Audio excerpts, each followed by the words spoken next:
किसका घराना? याकूब का घराना। अब्राहम पैदा हुआ, अब्राहम से इसहाक पैदा हुआ, इसहाक से याकूब का घराना उत्पन्न हुआ। और याकूब के 12 बच्चे थे, उनमें से एक का नाम था यूसुफ। और ये दर्शन देखता था। आपके घर में भी ऐसे लोग होते हैं, एक किसी काम में माहिर हो जाता है, हो सकता है दूसरा थोड़ा सा मूर्ख टाइप का हो जाए, या दूसरा सीधा साधा हो जाए, बड़ा बड़ा हो जाए, है ना। पर कभी कभी ऐसा भी होता है, आपके घराने के लोग आपसे नफरत करने लग जाते हैं। आपके घराने के लोग आपसे नफरत करने लग जाते हैं। आपके घर के लोग मसीह में होने की वजह से आपके साथ दुश्मनी रखना शुरू कर देते हैं। पर एक बात याद रखिए, आपने उनके साथ दुश्मनी नहीं करनी है। आपने उनके साथ वैसा व्यवहार नहीं करना जैसा वो आपके साथ करते हैं, क्योंकि आप चुने हुए हो और आप अलग हो। हालेलुया। आपके ऊपर परमेश्वर ने अपना प्रकाश शुद्ध किया है, प्रकाश चमकाया है, ताकि आप भी चमके। इसलिए जो दुनिया आपके साथ करती है वैसा आपने नहीं करना। याद रखिए, दुनिया का रूल है, शैतान ने एक प्रोग्राम फिट करके रखा हुआ है दुनिया में कि जो जैसा करे उसको वैसा ही जवाब दो। और लोग कहते हैं हमेशा ईंट का जवाब पत्थर से दो, ईंट का जवाब पत्थर से। लोग हमेशा कहते हैं ईंट का जवाब पत्थर से दो, पर मसीह कहता है अगर कोई तुझे मारे तो तू उसके लिए दुआ कर, अगर तुझे कोई सताए तो उसके लिए दुआ कर।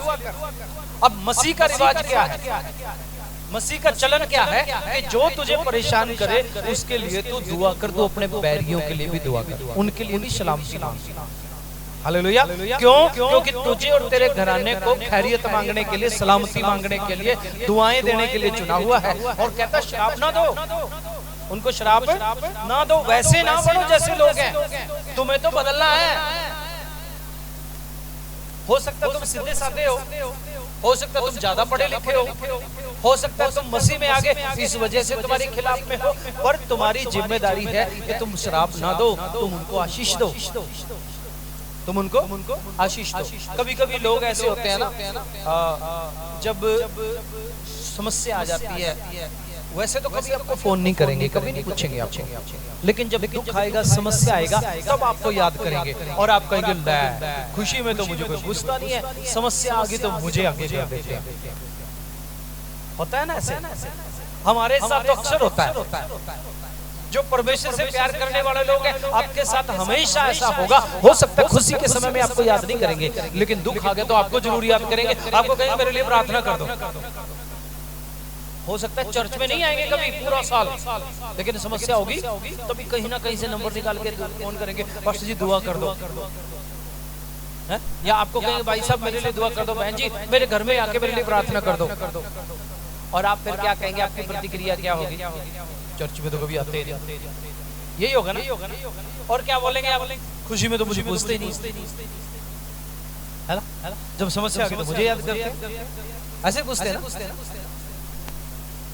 तुम्हें खुश होना चाहिए इस बात को लेकर, क्योंकि परमेश्वर ने ऐसी जगह में आपको रखा है जहां पे कोई मदद करने वाला नहीं है। आपकी याद आती है कि वो बंदा प्रार्थना करेगा तो ठीक हो जाएगा। आप समझ रहे हो मैं क्या बोल रहा हूँ? आपको खुश होना चाहिए क्योंकि परमेश्वर ने आपको ऐसी जगह में रखा है जहां लोगों के काम चलते ही नहीं, जहां कोई किसी के बस की बात ही नहीं है, वहां पे, है ना। और वहां पे आपकी याद आती है। क्यों आपकी याद आती है? क्योंकि आप ही हो जो प्रार्थना करके उस हालात को बदल सकते हैं। हालेलुया। आप ही हो जो मुश्किल घड़ी में आके उनके साथ खड़े हो सकते हैं, आप ही हो। और आपके अंदर क्या है? क्यों आप ऐसे हो? क्योंकि आप परमेश्वर से प्यार करते हो, आपकी बातों को परमेश्वर आदर करता है, और परमेश्वर की वजह से आप ऐसे हो।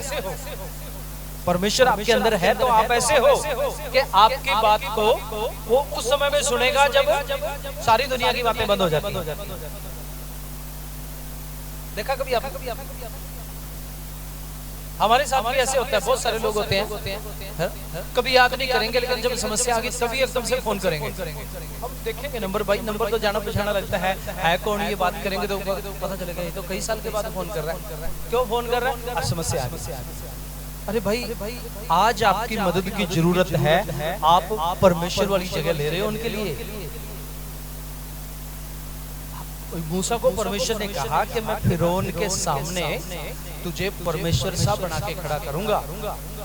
मतलब परमेश्वर देखेंगे तेरे अंदर लोग परमेश्वर को देखेंगे। जब समस्या हो जाती है, समस्या में आपकी याद आती है, उस समय उनसे मुंह ना मोड़े, उस समय वहां पे खड़े हो जाए, क्योंकि वहां आपकी जरूरत है। परमेश्वर ने ऐसे समय के लिए आपको नियुक्त करके रखा हुआ है। हालेलुया। इसलिए ऐसे समय में मदद करने के लिए जाएं, ऐसे समय में दुआ करने के लिए जाएं, ऐसे समय में प्रार्थना करने के लिए जरूर जाएं, पीछे ना हटे। वहां आप ये ना कहें कोई बात नहीं, मैं भी थोड़ा सा अपनी रोड में जाऊंगा, मैं भी थोड़ा सा इंतजार करवा के जाऊंगा, मैं भी थोड़ा सा देख के जाऊंगा, 2-3 बार करना दो फोन मुझे, उसके बाद जाऊंगा। नहीं, ऐसा मत करें। उस समय आपकी जरूरत है, और आपकी जरूरत इसलिए क्योंकि आपके अंदर वो लोग परमेश्वर को देखते हैं। इसलिए ऐसे मौके में कभी पीछे ना हटे, ऐसे मौके में जरूर जाएं। हम इंसान है ना, हम बोलते हैं नहीं, जब शादी कर ली बच्चों की मुझे पूछा ही नहीं, जब बच्चों की मंगनी होगी मुझे पूछा ही नहीं, अब काम बिगड़ेगा तो मुझे मेरे पास आ गए, अब मुसीबत आ गई तो मेरे पास आ गए। भाई आएंगे और किसके पास जाएंगे? क्योंकि आपके अंदर बहुत कुछ दिखता है उनको। हालेलुया। इसीलिए प्रभु यीशु मसीह कहता है कि मैंने तुम्हें जगत की ज्योति बनाया है। जब लोगों के जीवन में अंधेरा होगा और लोगों को पता लगेगा कि हम अंधेरे में हैं, तब लोग ज्योति की तरफ देखेंगे, तब लोग आपकी तरफ देखेंगे, तब लोग चर्च की तरफ देखेंगे, तब लोग मसीह लोगों की तरफ देखेंगे कि इनके पास जाने से मुझे चानना मिल सकता है, इनके पास जाऊंगा तो मुझे ज्योति मिल सकती है, मेरे जीवन में उजाला आ सकता है। हालेलुया। इसलिए ऐसे समय में कभी पीछे ना हटे, ऐसे समय में मदद करने के लिए आए। परमेश्वर ने आपको रखा है ऐसा काम करने के लिए। अब हम वापस आते हैं याकूब का पुत्र यूसुफ। और यूसुफ सब भाइयों से ज्यादा यूसुफ अपने बेटे से प्यार करता था, और इसी वजह से दूसरे भाई यूसुफ से नफरत करने लगे। नफरत इसलिए करने लगे, हमारा बाप एक ही भाई से ज्यादा प्यार करता है। होती है ना, जलन होती है परिवार में। एक आदमी ज्यादा तरक्की करता है, दूसरों को जलन होना शुरू हो जाती है। और कभी कभी तो शैतान इतनी जलन डालता लोगों के अंदर कि लोग कोशिश करते हैं कि किसी तरीके से इनका काम रोकें, चाहे जादू टोना करवा के रोकना पड़े, चाहे तंत्र मंत्र करवा के रोकना पड़े, चाहे बीमार करके अगले को मार के रोकना पड़े, इसका काम जरूर रोकें। लोगों को शैतान ने इतना करप्ट करके रखा है, शैतान ने लोगों को इतना भ्रष्ट करके रखा है, किसी की तरक्की देख के राजी नहीं है, खुशी नहीं है किसी की तरक्की को देख के। अपने दुख से दुखी नहीं है लोग। ज्यादातर लोग दूसरों की खुशी को देख के, पड़ोसी की खुशी को देख के, दूसरे भाई की तरक्की को देख के दुखी है। दूसरों की तरक्की को देख के दुखी हैं, और अंदर ही अंदर सड़ते रहते हैं, जलते रहते हैं। ये क्या तरक्की कर गया, मेरे को परमेश्वर ने क्यों बरकत नहीं दी, इसको क्यों दे दी, इसको ऐसा क्यों कर दिया, इसके साथ ऐसा क्यों हो गया, मेरे साथ ऐसा क्यों नहीं हुआ। बड़ा शैतान ने एक सॉफ्टवेयर फिट करके रखा हुआ है लोगों के अंदर। लेकिन जब मसीह में आ जाते हैं तो वो चेंज हो जाता है पूरा का पूरा। जब आप प्रभु में आ जाते हैं तो वो सारा का सारा परमेश्वर उसको बदल देता है, और परमेश्वर आपके अंदर एक दूसरा सॉफ्टवेयर करता है। इसलिए प्रभु के वचन में लिखा है कि जो कोई मसीह में है वो नई सृष्टि है। तो आप जब बच गए, आपका घराना जब बच गया, तो आप नहीं बन गए।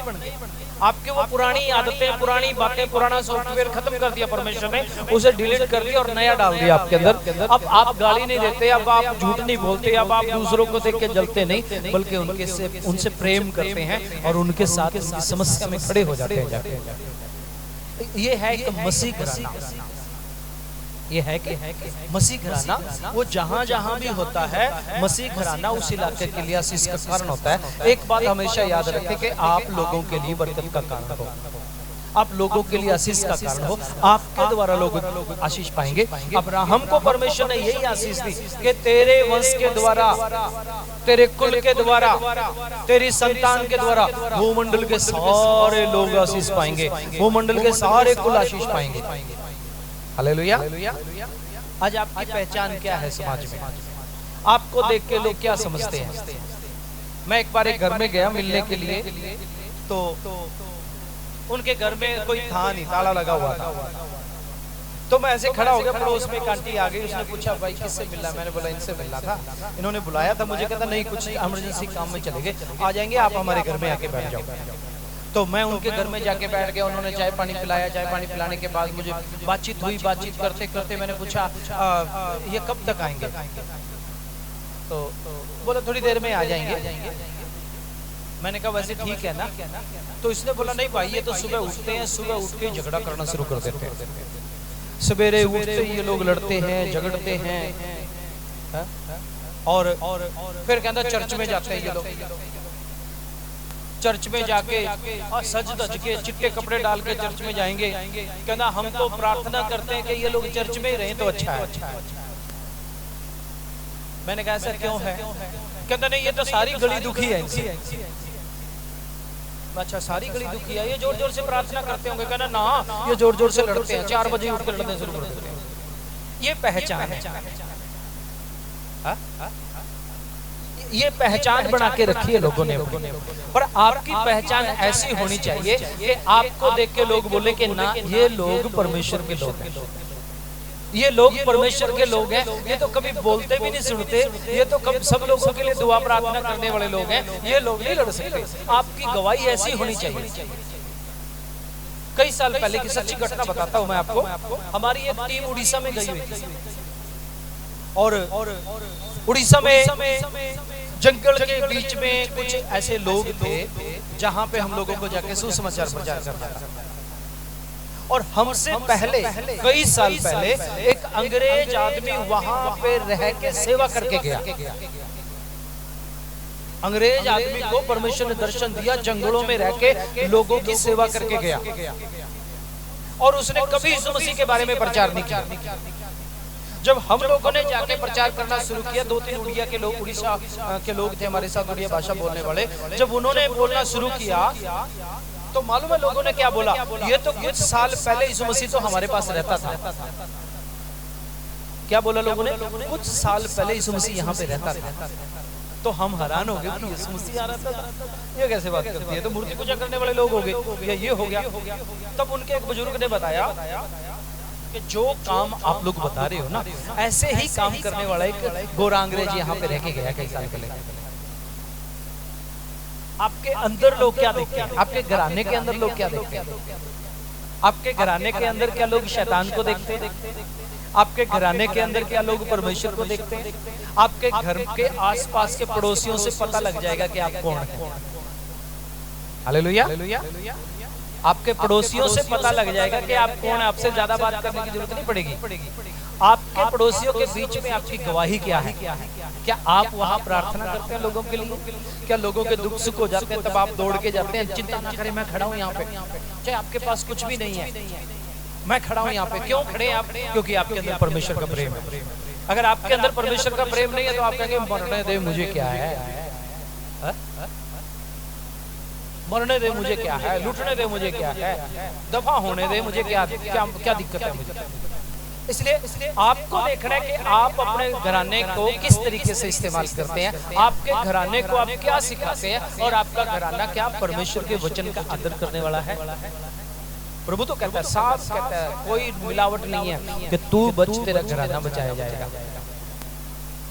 अब ये भाई छोटे भाई से बैर करते हैं, यूसुफ के भाई यूसुफ से बैर करते हैं, और यूसुफ कैसा दर्शन देखता है, वो कभी कुछ देखता है कभी कुछ देखता है, और ये भाई नफरत करते हैं कि ये आ गया दर्शन देखने वाला।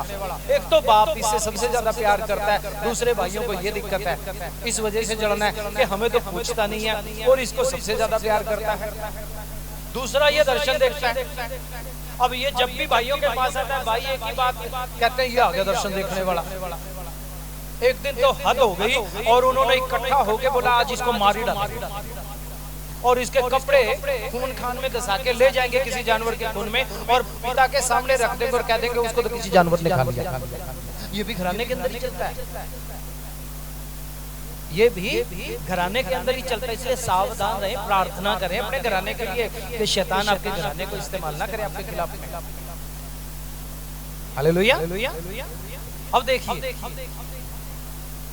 मारने का प्लान बना लिया और उसको बहुत मारा, मार के गड्ढे में डाल दिया। लेकिन एक भाई को दया आई, एक भाई ने बोला नहीं नहीं, इसको यहाँ नहीं छोड़ेंगे, इसको यहाँ छोड़ दिया तो ये मर जाएगा, जंगली जानवर खा जाएंगे इसे। एक काम करते हैं, व्यापारी लोग यहाँ से निकलते हैं, उनके पास बेच देते हैं। उसके मन में दया आई कि नहीं भाई तो मेरा ही है, जिंदा तो रहेगा कम से कम। और यूसुफ को उन्होंने उठा के बेच दिया, व्यापारियों के हाथ में बेच दिया। व्यापारी लोग मिस्र की तरफ जा रहे थे, वहां जाके एक दरोगा के हाथ में उसको बेच दिया। पहले लोगों को बेचते थे, आजकल खरीदते हैं। आजकल लोग आप ही बिक जाते हैं, है ना, रिश्वत में बिक जाते हैं, लोग खरीद लेते हैं। आजकल खरीदते ज्यादा है, पहले बेचते थे ज्यादा। तो बेच दिया भाई को, सगे भाइयों ने अपने भाई को बेच दिया। और ऐसे भाई को जो उनके लिए आशीष था, ऐसे भाई को जो परमेश्वर का जन था, ऐसे भाई को जिसके साथ परमेश्वर स्वप्न में बातें करता था, अपने ऐसे भाई को उन्होंने बेच दिया।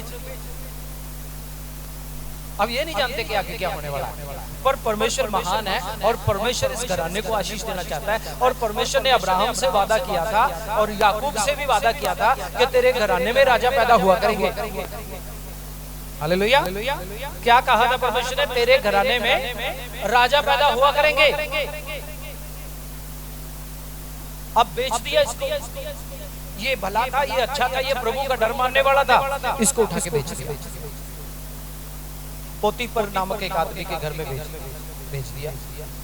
पहले तो जेल के दरोगा के घर में भेजा, वहां पे आशीष आई तो उसने उठा के अपने घर का अधिकारी बना लिया।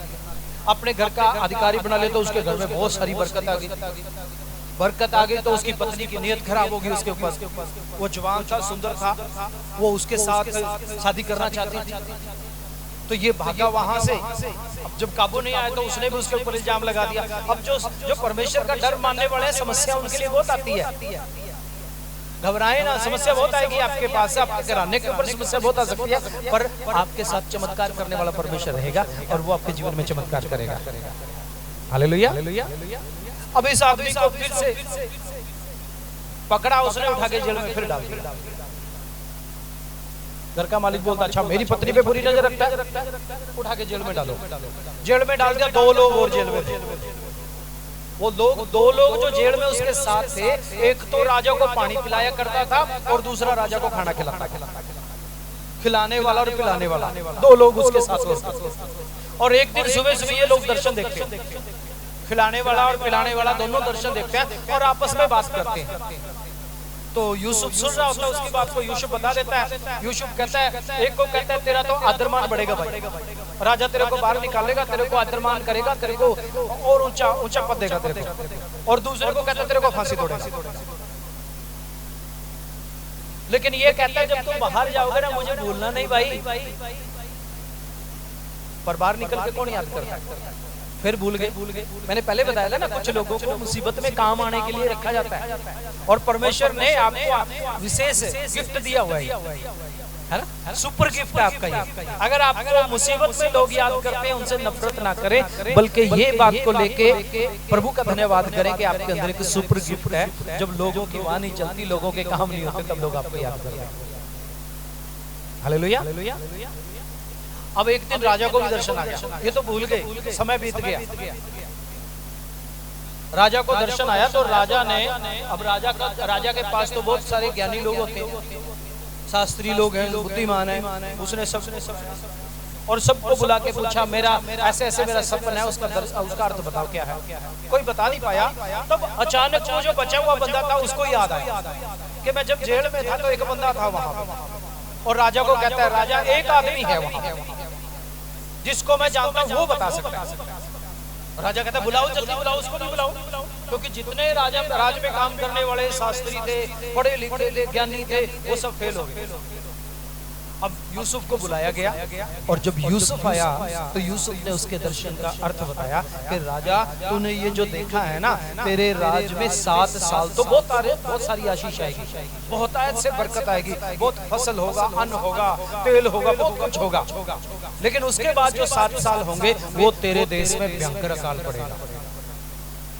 अब राजा कहता है भाई अब हम क्या करें? तो राजा एक काम करता है कि इस बंदे को जिसने मेरे दर्शन का अर्थ बताया इसको उठा के प्रधानमंत्री बना दो। क्या बना दो इसको उठा के प्रधानमंत्री बना दो। अब देखिए क्या हुआ था, बचपन कैसे बीता, भाई नफरत करते थे, उठा के उन्होंने बेच दिया। जिस घर में बेचा उस घर में तो आशीष आ गई, पर वहां एक और समस्या उसके लिए खड़ी होगी, उसकी पत्नी उसके पीछे लग गई, वहां से बच के गया, फिर जेल में गया। जेल में जिन लोगों को दर्शन का अर्थ बताया वो भी भूल गए। कब याद आया, जब मुसीबत आ गई, सारे देश पे मुसीबत आ गई। अब राजा ने उठा के इसको प्रधानमंत्री बना दिया। परमेश्वर का वो वायदा जो कहता तेरे देश में राजा पैदा हुआ करेंगे, यहाँ पूरा होने वाला है। एक ऐसा आदमी जिसको कोई जानता नहीं, जो घर वालों से ही ठुकराया हुआ है, घर वालों का ही तोड़ा हुआ है, बेचा हुआ है, नफरत करते हैं लोग जिससे, ऐसे आदमी को उठा के मिस्र का प्रधानमंत्री बना दिया अगले 14 साल के लिए। और राजा ने बोल दिया कि मेरे घर के सिवा जो कुछ भी इस देश में है वो जो ये बोलेगा वही होगा। हालेलुया। कौन था? अब बचपन देखो कि बचपन में क्या हुआ, भाइयों ने बेच दिया मारपीट करके। अब वहां क्या हो गया, परमेश्वर ने राजा बना दिया, प्रधानमंत्री बना दिया मिस्र देश का। अब मिस्र देश का प्रधानमंत्री, मिस्र देश में भी आशीष है। और ये जो यहाँ पे जब आप देखेंगे ना, यहाँ पे वेयर हाउस है, बहुत सारे ट्रक खड़े होंगे यहाँ पे, सामान वो गेहूं को, अनाज को यहाँ इकट्ठा करते हैं, भंडारण करते हैं। और ये भंडारण का जो पहला काम था यूसुफ ने शुरू किया, उसने शुरू किया। और उसने ये 7 साल जो आशीष के साल थे, 7 साल लोगों के ऊपर टैक्स लगाया और अनाज को इकट्ठा किया, ताकि आने वाले जो 7 साल काल के साल होंगे उन सालों में अपने देश को पूरा खाना खिला सके। देखिए कहां से परमेश्वर इस्तेमाल करता है। वही आदमी जिसको कोई पूछता ही नहीं है, वही आदमी जो समस्या में याद आता है, वो आदमी आज याद आ रहा है मिस्र देश के लोगों को। मिस्र देश में राजा को याद आई है, राजा के अंदर काम कर, राजा के नीचे काम करने वाले व्यक्ति को याद आई कि एक व्यक्ति है जिसने मुझे मेरे बारे में जेल में बताया था, वही आदमी तेरा अर्थ बता सकता है। देखिए जब आपको कोई पूछता नहीं है ना, मतलब निकल जाने के बाद कोई पूछता नहीं है, समझिए आगे भी आपका काम है, और तब तक आपको परमेश्वर के साथ और खड़े रहना है। कई लोग निराश हो जाते हैं वहां पे, शैतान बोलता निराश हो जा, तेरे को कोई पूछता नहीं है तो मुसीबत में ही काम आता है लोगों के, पर तेरी मुसीबत तेरे साथ ही नहीं आता। बोलते हैं ना, हम लोग अक्सर बोलते हैं कि जब मेरे ऊपर समस्या आती है तो मेरे साथ कोई खड़ा ही नहीं होता है, और जब दूसरों लोगों के ऊपर समस्या आती है तो दूसरे लोग आके मेरे से मदद मांगते हैं, मैं मदद कर देता हूँ, मेरी मजबूरी में कोई मेरे साथ खड़ा ही नहीं होता। घबराने की जरूरत नहीं है, आप सुपर पावर वाले व्यक्ति हैं, है ना? आप स्पेशल गिफ्ट है आपके अंदर, स्पेशल वरदान है आपके अंदर। जब आपके ऊपर मुसीबत आएगी तो परमेश्वर आपको खड़ा करेगा।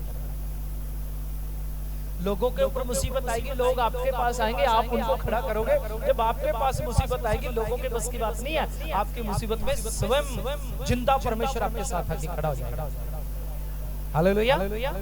तो इसलिए आप डरे ना, आप सुपर गिफ्ट वाले लोग हैं, आप परमेश्वर के चाहते हैं। और यूसुफ के साथ भी परमेश्वर ने ऐसे ही किया है? वो घराना अब बड़ा हो गया, लेकिन ये 11 भाई, अकाल तो वहां भी पड़ेगा, है ना? अकाल तो वहां भी पड़ा हुआ है, और अनाज के लिए तरस रहे हैं लोग, एक दाना भी नहीं मिल रहा किसी को। पहले 7 साल तो बड़ी आशीष आई, दूसरे देशों में भी आशीष आई, अब मिस्र देश में तो बहुत सारा खाने के लिए है, क्योंकि ऐसे व्यक्ति को प्रधानमंत्री बनवा दिया परमेश्वर ने, जो मुसीबत में सबके काम आता है। अब 11 भाई और हैं, अब ये भाई जाके योजना बनाते हैं कि हम तो ऐसे भूखे मर जाएंगे, तो क्यों ना हम लोग मिस्र देश में जाएं और वहां से कुछ अनाज वगैरह अगर प्रबंध हो सकता तो लेकर। अब मिस्र देश से कौन प्रधानमंत्री है? इन्हीं का छोटा भाई, जिसको इन्होंने मार के फेंक दिया था और बेच दिया। अब इनको पता नहीं है, लेकिन जब ये भाई आते हैं तो वो पहचान जाते हैं कि नहीं, ये तो वही मेरे भाई, ये फिर भी नफरत नहीं करता उनसे। बड़े तरीके से उनमें से एक भाई को रख लेता है, तुम जाओ अनाज ले जाओ, लेकिन एक भाई को मेरे पास छोड़ के जाओ। अब ये कौन से भाई को कह रहा है? वही भाई जिसने बोला था कि इसको बेच दो, इसको मरने के लिए मत छोड़ो, उसी भाई को अपने पास रख लेता है। और ये सब जब जाते हैं ऐसे कर करके बाद में उनको पता चल जाता है कि ये तो हमारा वही भाई है। फिर ये कहता चलो अपने पूरे घराने को लेके आओ, और ये पूरा का पूरा घराना, ये 12 के 12 भाई आके मिस्र देश में बस जाते हैं। हालेलुया। देखिए ऐसे व्यक्ति को परमेश्वर कहीं ना कहीं जाके ऐसी जगह में बिठा देता है जहां वो कल आपके परिवार के लिए काम आएगा, जहां कल वो आपके घराने के लिए काम आएगा। इसलिए जब भी आपके जीवन में कोई ऐसा परिवार में कोई ऐसा मेंबर हो, आपके घर में कोई ऐसा दोस्त हो, ऐसा भाई हो जिसे सब लोग नफरत करते हो, याद रखिए उसके लिए परमेश्वर की स्पेशल प्लानिंग है। उसको परमेश्वर ने एक स्पेशल जगह में बिठा के रखना है। उसको नफरत ना करें, उसको सपोर्ट करें, क्योंकि वो कल आपके काम आने वाला है। बोलते ना, कहावत है खोटा सिक्का भी काम आ जाता है। तो खोटा सिक्का समझ के उसे फेंके ना, वो काम की चीज है, वो काम आने वाला है। उसके अंदर एक सुपर गिफ्ट परमेश्वर ने रखा हुआ है। हालेलुया। अब अकाल पड़ा, ये भाई आ गए, इन्होंने खूब खाया पिया। अब यहाँ पे फिर इनका घराना बढ़ने लगा, और बाइबल में लिखा है कि यहाँ पे ये लोग यूसुफ और उसके भाई बढ़ने लगे, पलने लगे। क्यों? प्रधानमंत्री का फैमिली है भाई, प्रधानमंत्री का परिवार है। प्रधानमंत्री का परिवार का तो सारे लोग आदर करेंगे। अब वहां तो भूखे मरते थे, अब इस देश में आ गए तो इनके लिए सब कुछ है। कोई इनको गिफ्ट दे रहा है, कोई इनको खाने के लिए दे रहा है, कोई कुछ दे रहा है ना। इनके तो दावतों पे दावत चल रही है, लोग अकाल में मर रहे हैं। ऐसे लोग ऐसे समय में काम आते हैं। याद रखिए, अगर आपको लोग ठुकरा रहे हैं, लोग आज आपको परेशान कर रहे हैं, लोग दुख के समय में आपको छोड़ के निकल जा रहे हैं, तो आपको निराश होने की जरूरत नहीं है। आपके साथ सर्वशक्तिमान परमेश्वर है जो आपकी मदद करने के लिए खड़ा है, और आपके अंदर ये सुपर गिफ्ट है जो एक आने वाले समय के लिए परमेश्वर ने रखा हुआ है, ठहराया हुआ है। आपको बड़ा आदमी बना के परमेश्वर लोगों के सामने खड़ा करेगा। तो परमेश्वर इस्तेमाल करता है, इस तरीके से इस्तेमाल करता है उन लोगों को जिनको लोग ठुकरा देते हैं। इसलिए उसको ठुकराए हुओं का दोस्त बोला जाता है। परमेश्वर को ठुकराए हुओं का दोस्त बोला जाता है, त्यागे हुओं का, है ना, जिनको रिजेक्ट किया हुआ है, रिजेक्ट किए हुओं को वो अपने पास बुलाता है, और अपने पास बुला के कहता है तू चिंता मत कर, अब मैं तुझे संवारूंगा, मैं तुझे सजाऊंगा और मैं तुझे बढ़ाऊंगा। हालेलुया। आपका घराना भी ऐसा ही हो सकता है। पड़ोस के लोग आपके घराने से नफरत करें, अरे ये प्रभु में आ गया, ये तो मसीह हो गया, ये तो कुछ मानता ही नहीं है। लोग आएंगे, भाई तुम भी थोड़ा सा हमारे जैसे काम कर लो, तुम भी मुर्गा काट रखा है हमने, पीर के लिए बकरा दे रखा है, तुम भी आ जाओ, थोड़ा सा मदद कर दो हमारी, हमने ये कर रखा है, तुम भी आ जाओ। नहीं, आप स्पेशल हो भाई, आप सुपर स्पेशल हो। आपको परमेश्वर ने उस काम के लिए रखा जहाँ पे लोग परेशान हो जाएंगे, फिर आगे आपको कहेंगे भाई साहब हमारे लिए प्रार्थना कर दो, बहन जी हमारे लिए दुआ कर दो, क्योंकि आपकी दुआ करने से हम लोग बच जाएंगे। इसी तरीके से एक बहन थी, अकेली दुआ प्रार्थना करने वाले 4-5 लोग उसके साथ, बस ज्यादातर अकेली। मैंने पूछा इतने साल हो गए सेवा करते हुए? नहीं भाई साहब जी, लोग बहुत आंदे ने, प्रार्थना करवाते ने, ठीक होके चले जाते हैं। मैं कहता मेरे साथ नहीं सुनते, तो बहुत अच्छी बात है। मैं कहता अच्छी की बात है, पता नहीं ऐसा क्यों हो रहा है। मैं बोला जब लोगों की उम्मीद खत्म हो जाती है, जब लोगों की आश खत्म हो जाती है, जब लोगों को लगता है कि कोई रास्ता नहीं है, तब एक नाम याद आता है कि ये बहन जी है यहाँ पे प्रार्थना करने वाली। तो आपके पास तो सुपर गिफ्ट है, सुपर वरदान है आपके पास।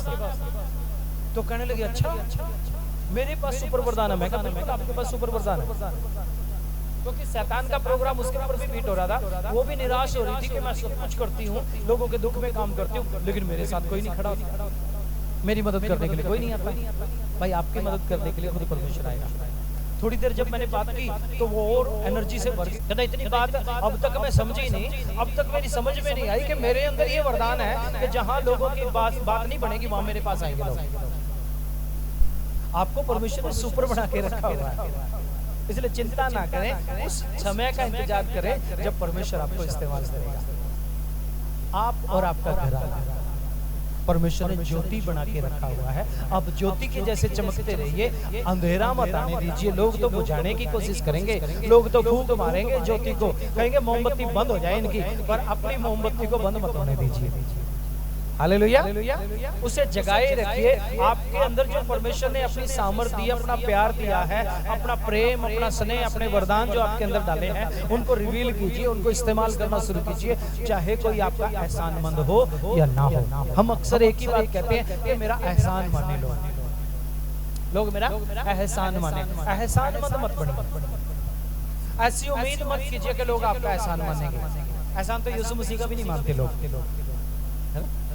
पर मुश्किल समय जब आ जाता है ना, तो बड़े बड़े व्यक्ति भी आके घुटने टेक देते हैं। कठोर से कठोर दिल वाले भी आके कहते हैं प्रभु अब की बार बचा लो। तो इसलिए ये सोच के मत करें कि मैं किसी पे एहसान कर रहा हूँ, या कल मेरे लिए कोई बोलेगा नहीं नहीं नहीं उसने मेरे ऊपर एहसान किया। एहसानमंद ना तो बनिए और ना किसी को बनाइए। बस प्रभु की ज्योति को चमकाते जाइए, और जैसे जैसे आप प्रभु की ज्योति को चमकाएंगे, आपकी रोशनी बढ़ती जाएगी, आपका उजाला बढ़ता जाएगा, आपके द्वारा लोग आशीष पाते रहेंगे। हालेलुया। और प्रभु आपको और आपके घराने को ऊंचा उठाता रहेगा। तो प्रभु इन वचनों के द्वारा आशीष दे।